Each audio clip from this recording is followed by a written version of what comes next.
Screen is visible? Yes, ma'am.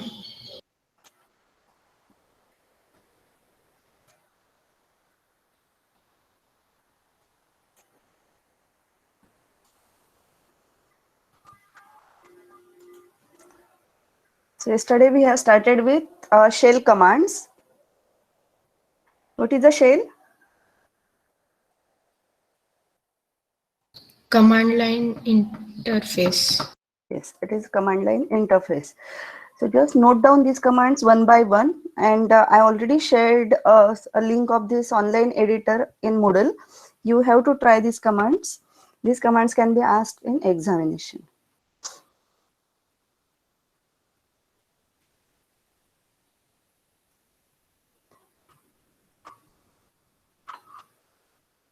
So which commands we have seen yesterday?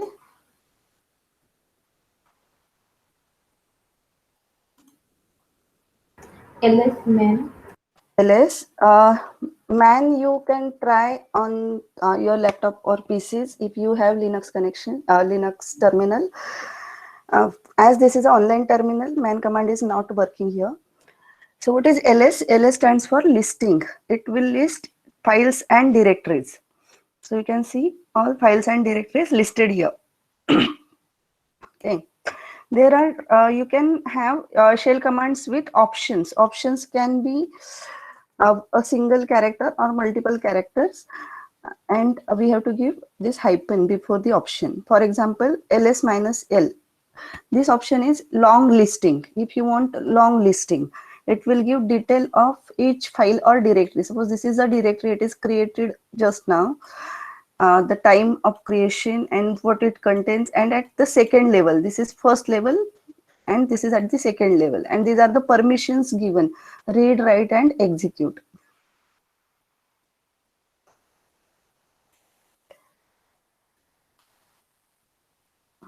Another variation of list command is -al, all listing. It will also show you the hidden files or hidden directories if any. The visibility can be given, some files can be hidden, but with AL you are able to see all hidden files and directories of that root. We have seen file name. File name can be of two types: a short file name or a long file name. Name of a file is just say ABC, and long file name is starting from root, that is path of that directory or file. And ls with A will just display all files and directories without long listing. So we have seen four variation of ls: only ls, then ls minus l, that is long listing, then ls dash a, or you can ls dash l dash al dash a and ls. These four variations. You can find out many variations. Just write a command man ls on your terminal and you can see the help or manual documents about ls, or you can Google it to know other options. That is about ls command. Then how to create a directory? If you want to create your own directory, command is mkdir, make directory. Mkdir will create a directory. Suppose I want to create a directory 1, dir1. So this is name of the directory and command is mkdir.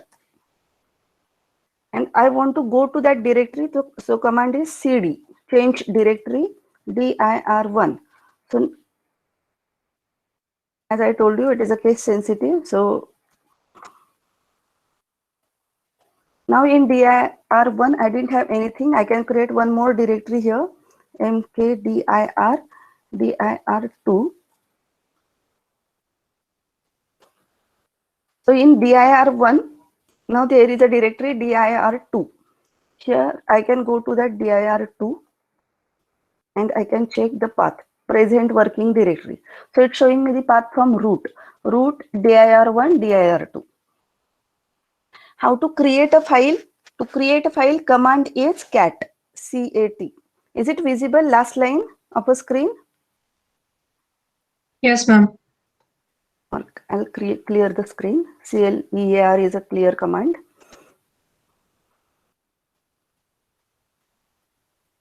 So I have to create a file here. Command is cat, C-A-T, and say file name.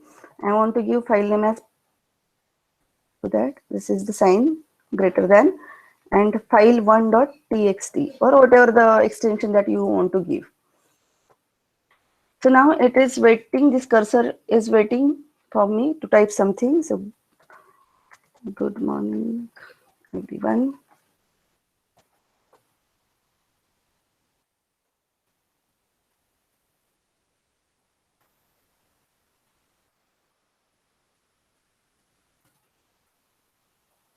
And to come out of this, you have to press Control D. Two keys, Control and D, and the file will be saved. This text, whatever I typed after this command, will be saved in file.txt. Now, how to check whether this file is there or not? We can check with ls command. So this file is created, file.txt. I want to check contents of a file. Again, the command is cat and file.txt, the name of your file. And you can see contents of a file. They are there. Here to create a file, I use greater than sign. And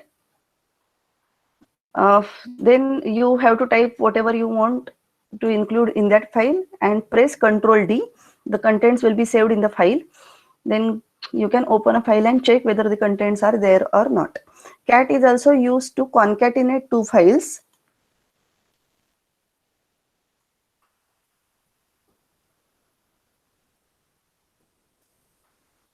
So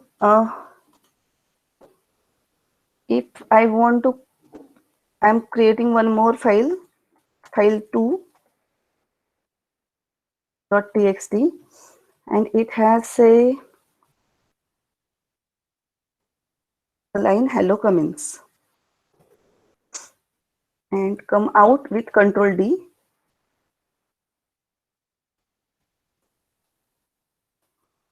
So now I have two files, file1 and file2. I want to concatenate these two files. So command is cat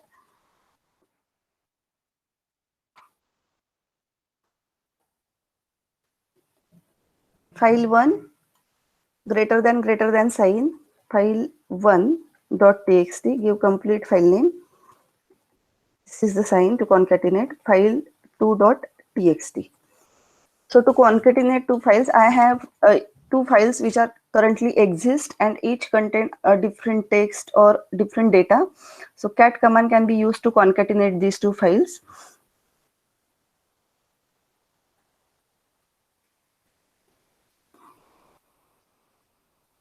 It is just file.txt, it is not file1. So file.txt and file2. Still there are two files, and we'll see what are the contents of file.txt, first file. So the content of file is not changed. So contents are concatenated and copied to the second file. The second file was initially it had just hello comments, and then it is concatenated with contents of first file. So first file gets concatenated with second file.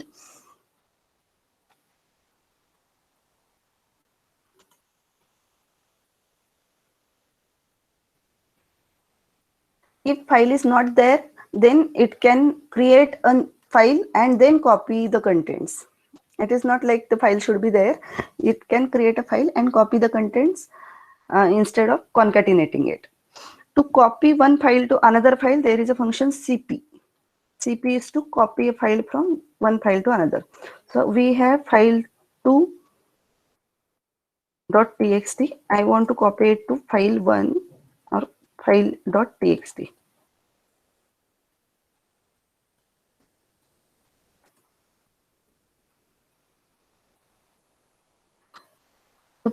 Contents of file2 are copied into file. Any queries? We have seen ls command, variations of ls command, then cat command, all variations of cat command. Cat can be used to display a file. cat command can be used to create a file, and cat command can be used to concatenate two files. Okay. Then we are looking at the operations on files. First command is cp. Cp is used to copy contents of one file into another file. So contents of file 2 into file.txt. Now this is file.txt, and if you can see file2.txt, one and the same thing. Or you can create one more file and copy these contents to another file. So cp command is used to copy. Another command is move. If you want to move command, move files, or it is used to rename or move file 1 to file 2. If you want to change name of a file or move contents of file into another file, then mv command. Suppose mv file.txt into, say, file3.txt. Now file 3 is not exist, but we want to move contents of file into file 3. So ls, see, now file is not there. File.txt is not there, and instead of that, file3.txt is created, and all contents of file.txt is copied into file 3.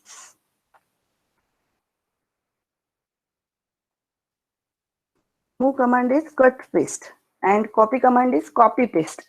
So it will keep, in case of copy, it will keep original version and copy all the contents into another file.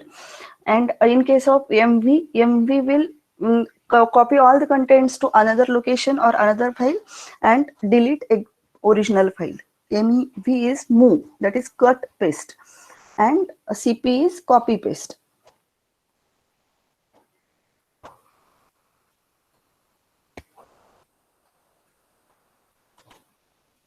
There are some commands like uname. Uname will give you the name of operating system on your system, that is, it is Linux or Fedora or Ubuntu.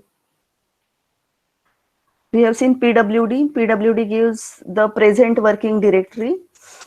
Then host name,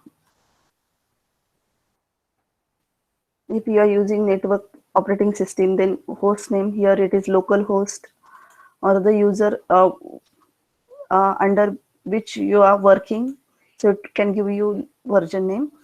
Then suppose I want to remove this file. I have file 1, file 2 and file 3. I didn't want to copy paste or cut paste. I just want to delete a file. So the command is rm. Rm is to remove. Remove, say, file3.txt. Use these commands very carefully. Don't remove any system files. Create your own files and try these operations on your files. Don't copy or move any system files from one location to another location. It will affect your system, affect your OS. So rm file3.txt, and if I say ls, the file 3 is removed from the location. You can also use, remove directories. To go back, see there, change directory. This is a command cd is for change directory. So if I just do cd, it won't, it will get back to root. Just typing cd.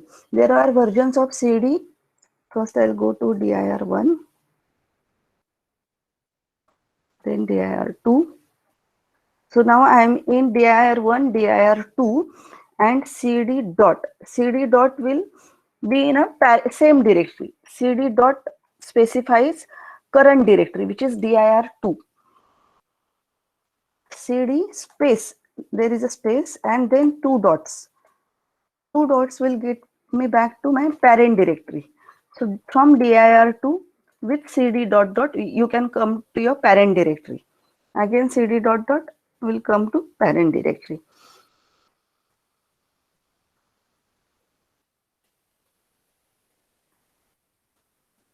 Or by cd slash.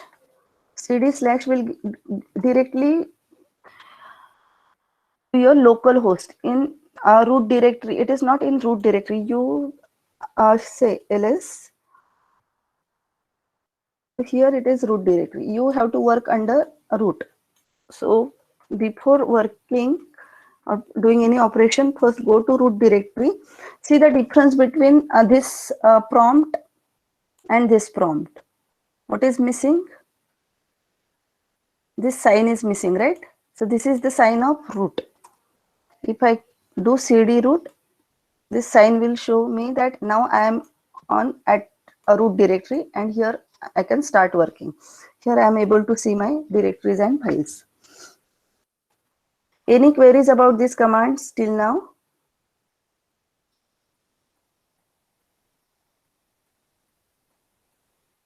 I'll share this PPT with you, and you have to try all these commands.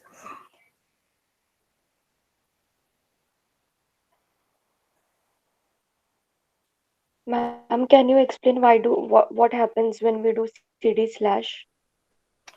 cd slash will get back to you the original directory, means the topmost directory of file system. Then I will explain you.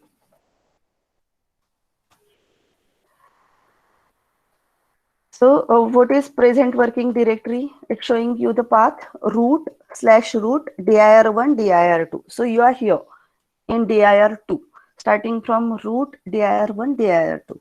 If you press cd dot, you are in current directory, that is dir2. cd space dot dot will go back to parent directory. But when you press cd and slash, it will get back to the topmost directory in your file system. If I press ls, it is just displaying all the folders on your system. And if I'll search pwd, it is just showing me slash, means you are the topmost directory. Under this topmost directory, there are all these directories, and we are working in root directory. So in unit number 4, we'll look how this is the structure of Unix file structure, that we'll study in depth how these directories are stored in on Unix. But backslash will get back to you to the topmost directory in file system. There are 3 versions of cd: cd dot, cd dot dot, and cd backslash. You can just type cd to get back to root directory.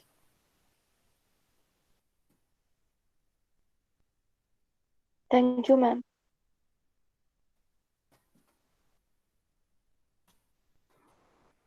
I can just press cd and I'll get back to root directory. Here if I press present working directory, it will show /root.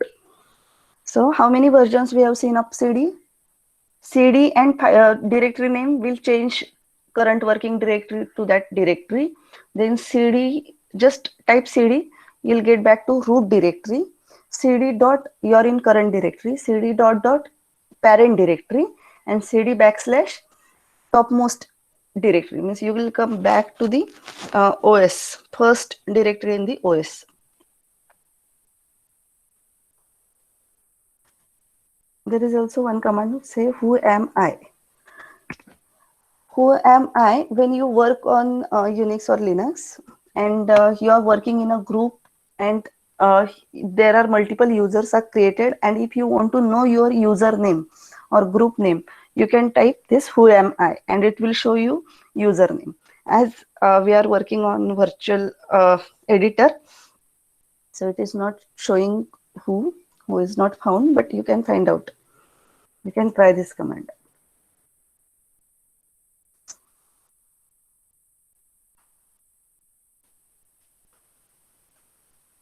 I'll just go through the PPTs once.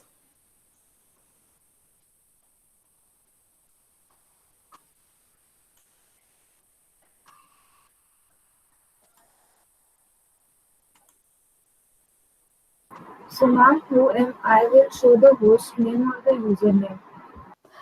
Host name. Okay. Host name is host name is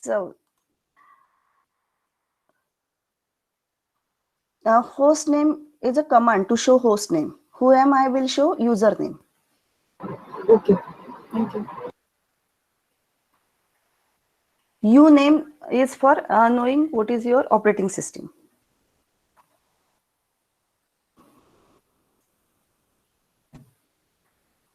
Slides are visible?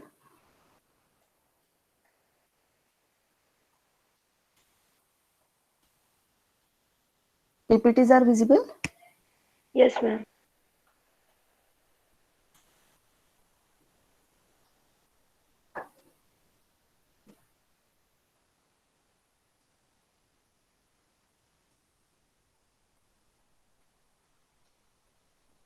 So PWD is present working directory, which tells your current directory. CD is used to change directory. You can change directory, give CD and new directory, where new directory is the name of new directory you want to go. CD home, it will get you to the home directory directly. Dot refers to current directory and dot dot refers to parent directory. These are the shortcut directories. You in case of ls, you might have seen this dot and dot dot, ls minus l or ls dash o al. In all listing, you have seen this dot and dot dot. Dot is current directory, dot dot is parent directory. It is mainly used for backup purpose, backing up your data. Then we have seen make directory command. Mkdir is used to create a new directory. At least you have to give one parameter, that is directory name. Remdir, you can remove a directory using remdir. We have seen rem command to remove file, and remdir is used to remove directory. And if that directory contains files, then remdir will refuse to remove non-existing directories, as well as directories that contain some files or anything. So if that directory is empty, then only remdir can remove that directory. If the directory has some files or folders or another directories, remdir will not work. Then moving information, we have seen this command cp, that is copy file from one file into another file, move, and rm, remove. So cp is used to copy contents of file 1 to file 2. You can specify a path, not necessary you should be in that folder to copy file from one folder to another folder. That is also possible. Then rm is used to remove file. It will delete the file from the particular folder. It won't check whether the file is empty or it contains any data. It will just remove the file. mv command is used to move a file.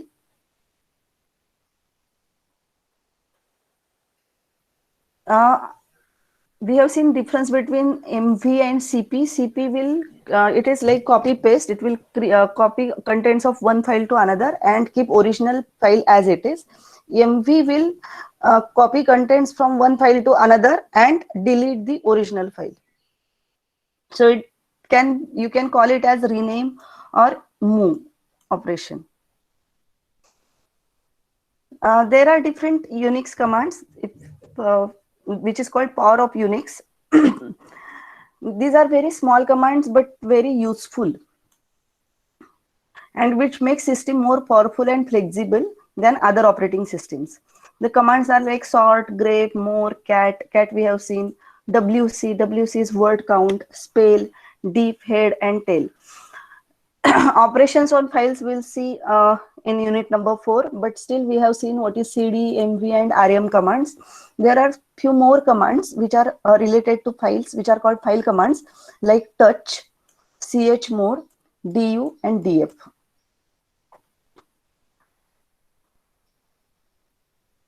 So in ls command, we have seen there is a timestamp attached with each file. That is, each file has 3 dates associated with it. That is creation time, when the file is created first time, then when it is last modified, and last accessed. You just accessed, open and close that file. You haven't done any changes. Then that time is last access time. And if you have done some modification, then modification time and last access time will be the same. Creation time, when the first file is created first time. So these 3 dates are associated with each file name, and each file has given access to 3 different types of users. First is a owner who have created the file, owner. Then owner can share that file into a group. So I can have a group of say division A from I want to share these files with your class. So group can be a group of users who are allowed to access that file, and others means which are not from a group, and that will give the decision whether to give read only access, or write access, or execute access to others which are not the part of group, or which is who is not the owner. How can what are the access can be given for that particular file. So every file is associated with three types of users: owner, then group, and others. And three types of permissions: read permission means only open and go through that file, not able to manipulate or write type anything, that is read access. Write means user is able to modify the contents. You can write, overwrite, or change the contents of a file, so that is write access. And execute means you can execute. Some files are executable files or runnable files.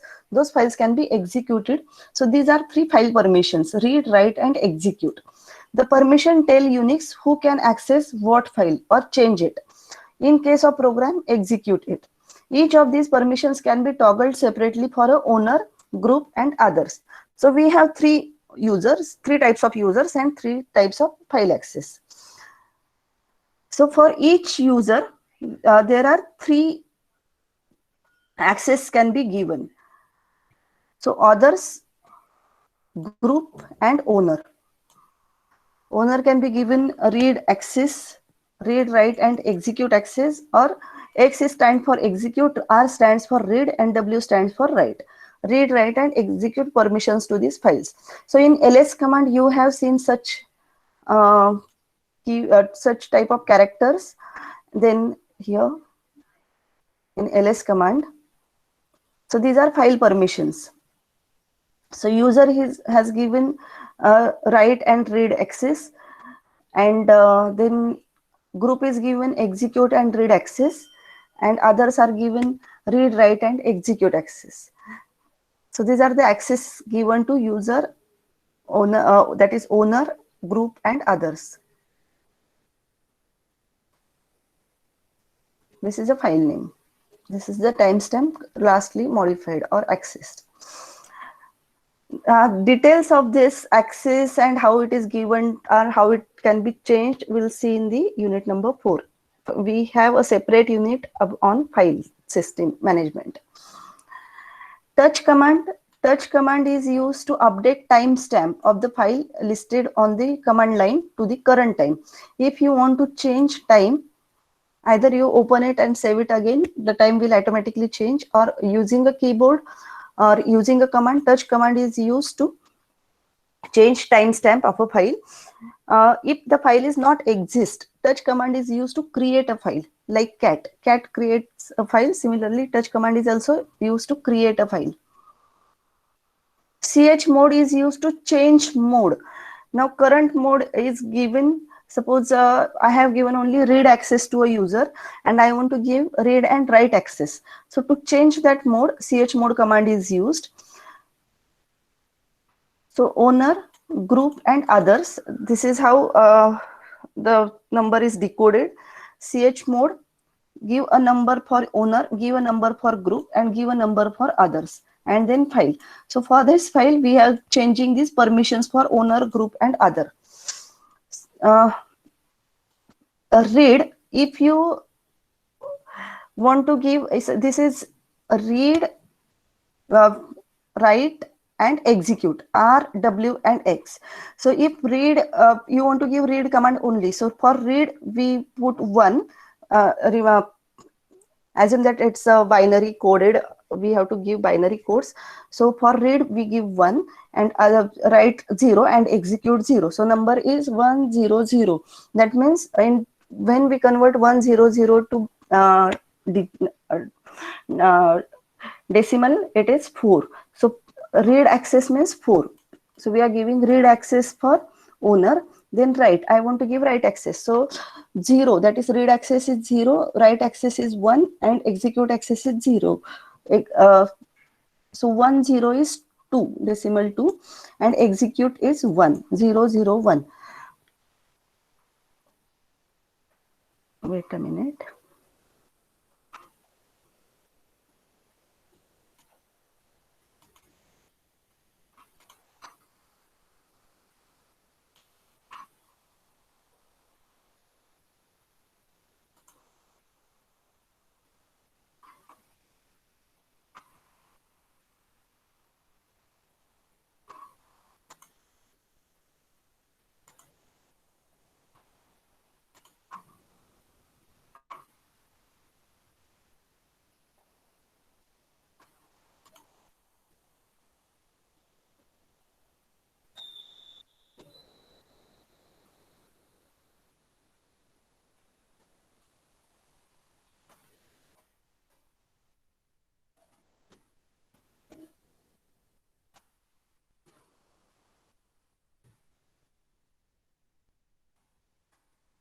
Google Doc is visible.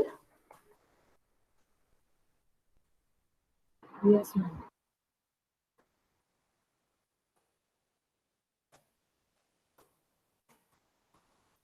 If I didn't want to give any permission, the number I have to use is 0. So 0 for read, 0 for write, 0 for execute. If I want to give only execute permission, so 0, 0, 1. That means only execute permission. If I want to give only write permission, so write bit I have to set to 1 and read and execute bits to 0. So 2 means write permission. 1 means execute permission. Similarly, you can give 2 permissions at a time, write and execute.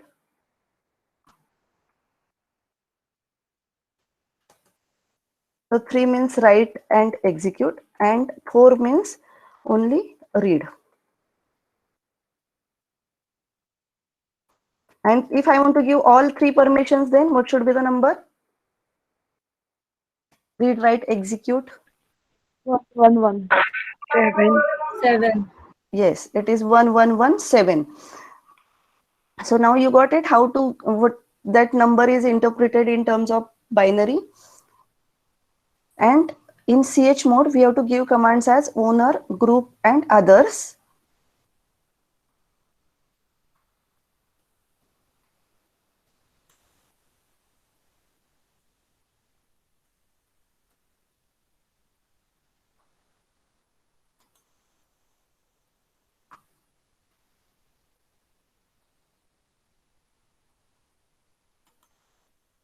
PPT is visible? Yes, ma'am. Okay. So when I give chmod command, I have to give these numbers, say 754 and file 1. So first number indicates permissions given for a owner. Second number indicates permission given for a group, and third number indicates permission given for the other. So what is 7 means? Read, write, and execute.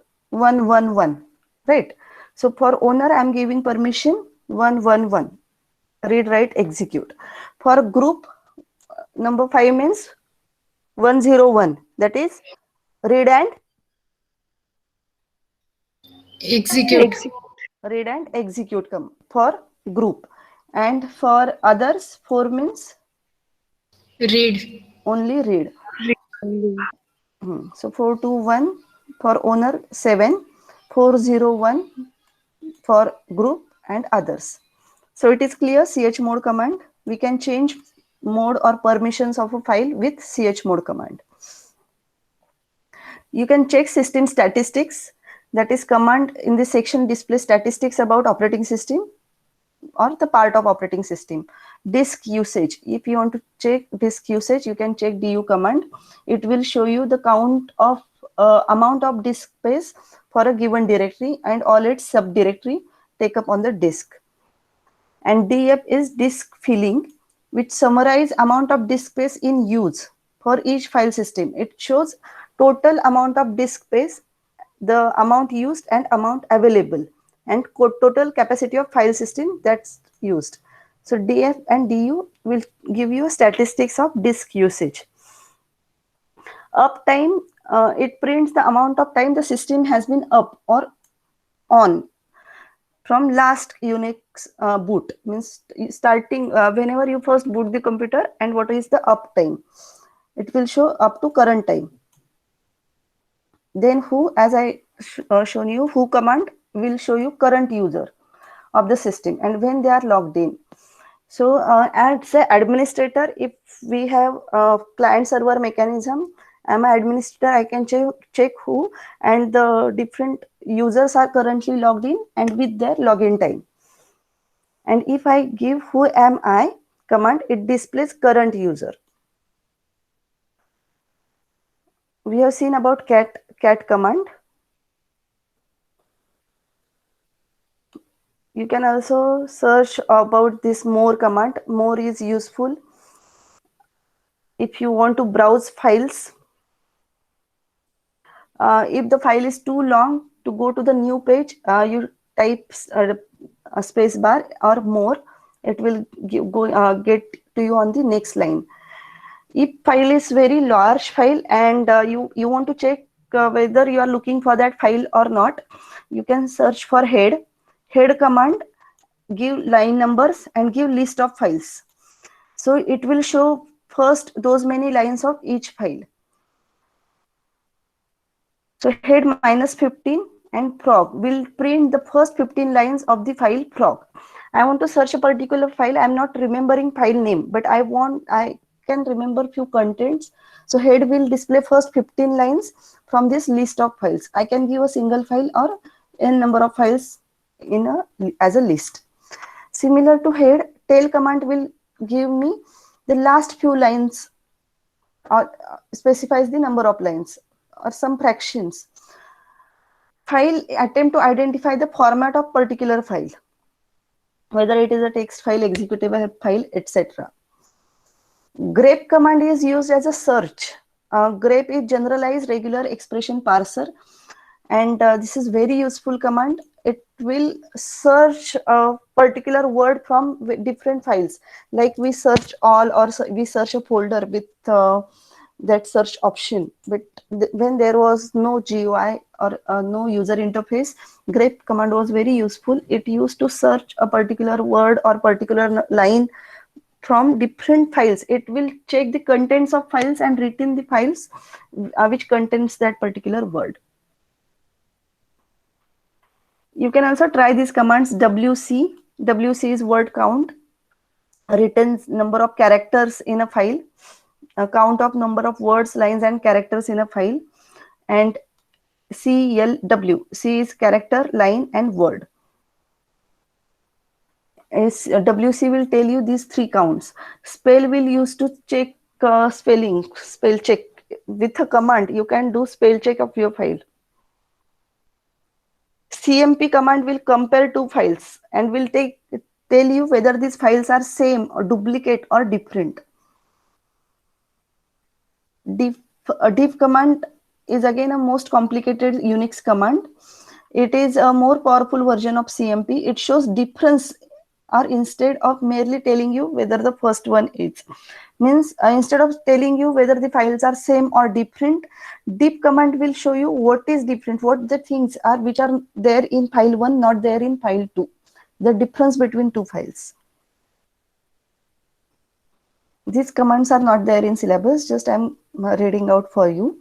You should know what is the power of Unix.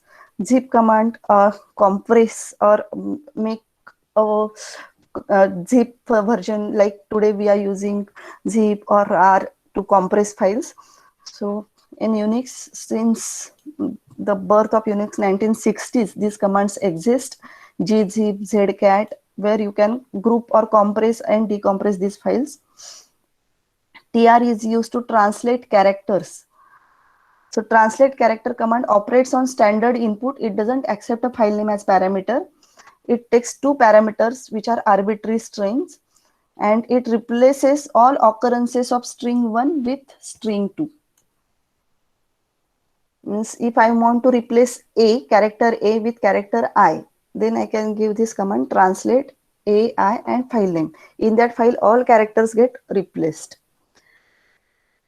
Editors where you can type your program. So in Linux, we have gedit. Currently, all versions of Linux support gedit. But before that, the oldest editor was VI editor and gedit, where you can type your code. It is like Notepad, WordPad.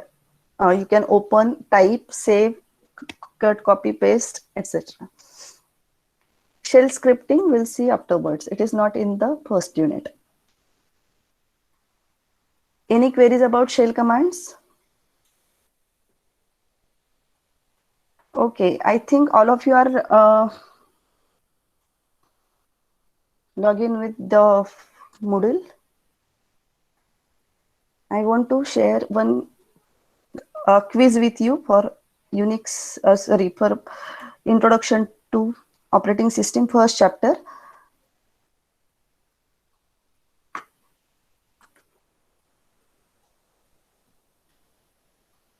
You can either fill this form. This is a crossword puzzle